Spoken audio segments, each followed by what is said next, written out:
혈당 스파이크가 몸에 안 좋은 건 알겠는데 대체 혈당 수치로 얼마 이상 되면 혈당 스파이크일까요?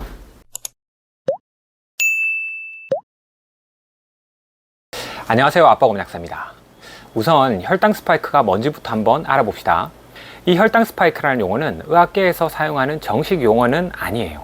기존에 그때그때 손끝에 체열해서 혈당을 보다가 24시간 연속으로 볼 수 있는 연속 혈당 측정기가 대중화되고부터 많이 알려진 개념이죠. 고탄수화물 식품을 먹은 뒤에 혈당이 급격하게 상승하고 급격하게 내려가는 혈당 그래프 모양을 보고 혈당 스파이크라고 부르게 됐는데요. 육상 선수들이 신는 신발에 스파이크처럼 뾰족하게 솟아오른 모양이죠. 결국 이 혈당 스파이크는 혈당이 정상 범위를 벗어나서 급격한 변동을 보이는 상태를 의미합니다. 우리 몸의 불안정한 호르몬과 에너지 상태, 그리고 많은 대사질환을 유발하는 원인이 되고 있죠. 자, 그럼 혈당이 어느 기준선을 넘으면 혈당 스파이크일까요? 아직 학계에서는 딱 이거다 라고 정해놓은 건 없는데요. 책이나 인터넷에서는 아주 많은 다양한 기준들을 제시하고 있습니다.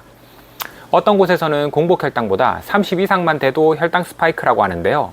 이렇게 기준을 설정하게 되면 사실 혈당 스파이크를 안 일으키는 음식이 없을 정도예요. 혈당 실험을 하잖아요. 그러면 탄수화물이 조금이라도 들어가 있으면 혈당을 많이 안 올린다는 식품도 30은 대부분 넘어갑니다. 저 기준을 삼으면 탄수화물이 조금이라도 들어가 있으면 먹을 수 없는 지경일 테고요. 제가 제시드리는 기준은 공복 혈당보다 50 이상 상승했을 때입니다. 그리고 또 공복 혈당이 90대가 아니라 100대로 조금 높은 상태라면 식후 1시간이 150이 넘어가는 수준이면 혈당 스파이크라고 볼 수 있습니다. 이렇게 기준을 생각하면서 혈당을 보면 과하게 걱정하셨던 분들은 걱정이 좀 줄 테고, 혈당 스파이크는 아니라고 생각했던 분들은 조금 경각심을 가지고 조절할 수 있겠죠. 그럼 이 혈당 스파이크는 왜 생기는 걸까요? 좀 더 꼼꼼하게 한번 살펴봅시다. 우선 첫 번째는 탄수화물의 과다 섭취겠죠. 식이섬유가 많지 않은 백미나 밀가루 같은 정제 탄수화물을 많이 먹으면 혈당은 급격하게 상승합니다. 단순당인 설탕, 액상 시럽이 많이 들어간 사탕, 아이스크림, 음료수 같은 것도 혈당 스파이크의 원인이죠. 두 번째는 단순당의 빠른 소화 흡수 속도예요. 우리가 음식을 먹으면 위를 거쳐 십이지장으로 내려가는데 이 속도가 너무 빠르면 혈당 스파이크가 쉽게 발생합니다. 소화되기 쉬운 음식, 즉 섬유질이 거의 없고 단순당이 많은 음식이나 정제 탄수화물은 위에서 머무르는 시간이 짧아서 위 배출 속도가 무지하게 빠릅니다. 그러면 흡수 속도도 빠르게 되고 혈당은 폭발적으로 올라가게 되겠죠. 얼마 전에 혈당 실험에서 무려 80일이나 올라갔던 죽이 있는데요.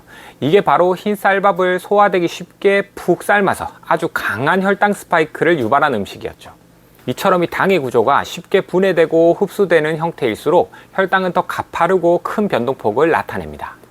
세 번째는 인슐린 감수성의 차이인데요. 쉽게 생각하면 당뇨인들처럼 인슐린 감수성이 많이 떨어진 사람이 비당뇨인보다 혈당 스파이크는 더 잘 일어납니다. 당연한 이야기죠. 그런데 비당뇨인 사이에서도 비만하지 않고 근육량도 아주 많은 사람과 조금 비만하고 부모 세대에 당뇨가 있는 유전적인 부분을 가지고 있는 사람은 인슐린 감수성의 차이가 있기 때문에 같은 음식에도 혈당 스파이크가 일어날 수도 일어나지 않을 수도 있습니다. 혈당 스파이크가 일어나는 요인에 낮은 인슐린 감수성이 작용한다는 거죠. 제가 지난 영상에서 혈당 실험의 목적을 설명하면서 개인별로 같은 음식에 대해서도 혈당이 다르기 때문에 나의 혈당을 아는 게 중요하다고 말씀드렸는데, 거기에 가장 강하게 작용하는 부분이 이 부분이죠. 개인마다 인슐린 감수성 또는 인슐린 저항성 정도가 다르기 때문인데요. 그래서 음식마다 내 혈당 변화를 자주 관찰해서 알고 있는 게 굉장히 중요합니다. 혈당 스파이크가 생기면 어떤 증상들이 나타날까요? 직장에서 점심시간을 한번 떠올려 봅시다. 점심시간은 왜 그렇게 아까울까요? 빨리 먹고 쉬는 시간도 확보해야 될 것 같고, 그렇죠? 일단 음식점에 들어가서 음식을 시키겠죠. 배도 너무 고프고 달고 맛있으니까 허겁지겁 빨리 먹게 됩니다. 그리고 직장으로 돌아오면 엄청난 졸음과 무기력이 몰려오죠. 일을 하려고 애를 써보지만 이 눈꺼풀이 말을 안 듣고 자꾸 내려와요. 그쵸? 정신도 몽롱해지죠. 평일에는 항상 이렇다 보니까 오늘도 피곤하네 하면서 대수롭지 않게 넘깁니다. 너무 정확한가요? 달고 맛있는 음식을 마음껏 먹게 되면 갑자기 졸음, 피로가 몰려오고 또 급격하게 혈당이 떨어지고 식은땀이 나거나 손발이 떨리거나 심한 허기를 느끼는 저혈당 유사 증상까지 나타나기도 합니다. 그런데 여기서 한 가지 더 말씀드리자면 졸음 피로가 무조건 혈당 스파이크라고 생각하지 마십시오. 관련성이 아주 큰 건 맞지만 혈당 스파이크가 아닌 다른 게 원인일 수도 있거든요.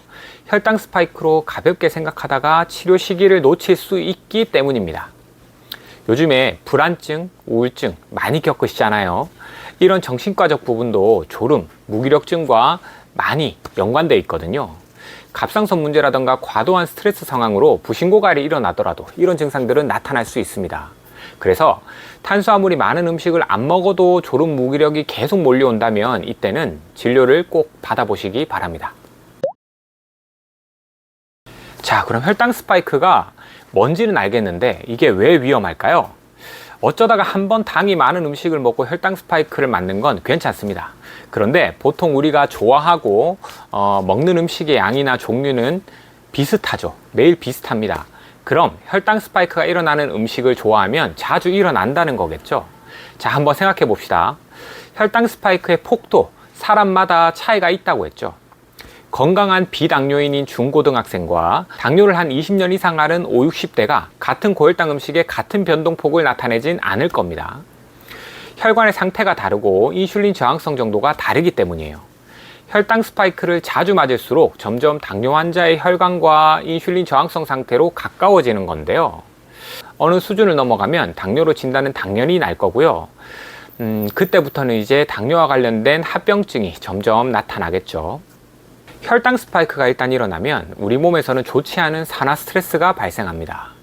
혈관 속의 포도당 농도가 높아지면 혈관병의 산화 스트레스로 손상을 입히게 되고 혈관 내피세포의 기능 장애가 나타나거든요. 결국 혈관 문제인데요. 눈의 혈관에 문제가 생기면 실명으로 이어질 수 있고 신장혈관에 문제가 생기면 신장 기능이 엄청 떨어질 수 있죠. 심하면 투석을 하기도 하고요. 또 손발로 가는 말초신경과 관련된 혈관에 문제가 생기면 저리거나 감각 이상이 나타날 수 있습니다. 심장혈관에 문제가 생기면 관상동맥 질환이, 뇌혈관에 문제가 생기면 뇌경색이 일어날 수 있겠죠. 아니 그거는 약사님 너무 심한 증상들만을 얘기하는 거 아닌가요? 할 수 있는데요. 실제로 당뇨를 먼저 진단받고 이런 합병증에 걸리는 경우보다 젊은 층에서는 위에 말씀드린 증상 중 하나가 발병하고 나서야 당뇨를 진단받는 경우가 엄청 많습니다. 단기간에 혈당 스파이크가 엄청나게 몰아쳤다는 뜻이겠죠. 제 영상을 보고 계신 여러분들이야 혈당에 관심도 많고 가벼운 전조 증상에도 바로 진료를 받거나 혈당을 정상으로 되돌리려는 노력을 하시겠지만 대부분의 젊은 20, 30대는 병원을 60, 70대만큼 자주 갈 일이 없죠. 저도 잘 안 갑니다. 건강을 자신하는 경우도 많고 특히 검진받는 텀도 길기 때문에 저런 합병증이 걸릴 때까지는 당뇨라고 생각하지 않는 거죠. 잦은 혈당 스파이크는 인슐린 저항성도 높이는데요. 인슐린 저항성은 고지혈증, 고혈압을 유발하는 주요 원인입니다. 위의 증상으로 병원에 가실 정도면 아마 이미 고지혈증이나 고혈압 진단이 날 확률이 높습니다. 그래서 당뇨냐 아니냐 이게 중요한 게 아닙니다. 미리미리 내 혈관의 혈당 조절 능력이 엉망이 되지 않도록 그 원인이 되는 혈당 스파이크를 안 맞는 생활 습관을 가지는 게, 유지하는 게 굉장히 중요합니다. 오늘은 혈당 스파이크가 무엇인지, 기준과 증상, 그리고 왜 위험한지까지 한번 이야기해 봤는데요. 도움이 좀 되셨을까요? 오늘 영상이 여러분들의 혈당 건강에 조금이라도 도움이 됐다면 좋아요, 구독, 알림 설정까지 부탁드리겠습니다. 다음 시간에 뵙겠습니다. 감사합니다.